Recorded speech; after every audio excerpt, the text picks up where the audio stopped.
दोस्ती पर भारी पड़े आतंकी।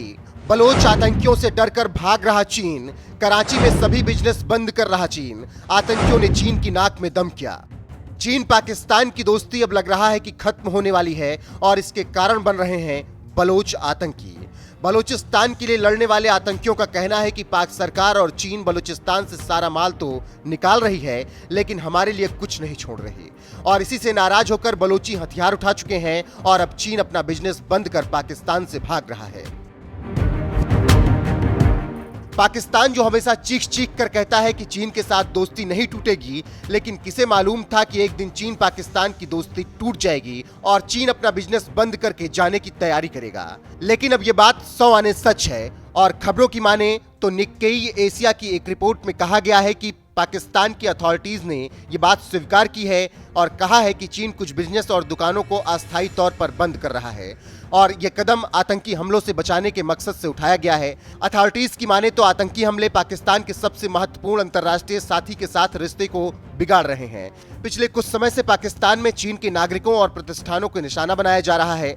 कई खतरनाक आतंकी हमलों में चीनी नागरिकों की मौत हो रही है, जिससे चीन नाराज है और कुछ ना होने की सूरत में बोरिया बिस्तर बांधकर वो वापस लौट रहा है। फरवरी में चीन के विदेश मंत्रालय की तरफ से इस पर संज्ञान भी लिया गया और नागरिकों को चेतावनी दी थी कि उस पर बड़ा खतरा हो सकता है। चीन की तरफ से बढ़ते दबाव और सीमित संसाधनों को देखते हुए कराची की पुलिस ने मार्च महीने के मध्य में कुछ चीनी बिजनेस को बंद करने का फैसला किया।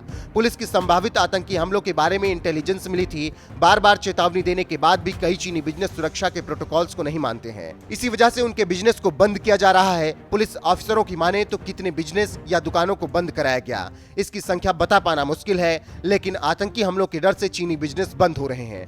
इससे आप समझ सकते हैं कि चीन कितना अंदर से डरा है और इसीलिए वो पाकिस्तान छोड़कर वापस लौट रहा है।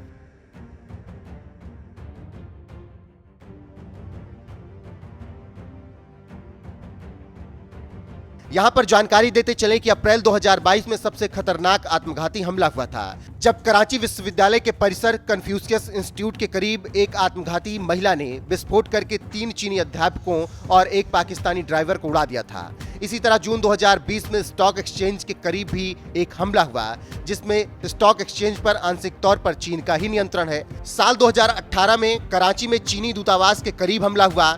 इन सभी हमलों की जिम्मेदारी बलोच लिबरेशन आर्मी यानी BLA ने ली थी। सितंबर 2022 में एक बंदूकधारी ने डेंटल क्लिनिक पर कैशियर की हत्या कर दी। इस हमले में एक चीनी डॉक्टर और उसकी पत्नी भी गंभीर रूप से घायल हुए थे। इससे आप समझ सकते हैं कि कैसे चीन को बलोची परेशान कर रहे हैं और अंत में थक हार कर चीन ने पाकिस्तान को ना कहा और वापस बोरिया बिस्तर बांधकर वो अब अपने देश वापस लौटने को तैयार है।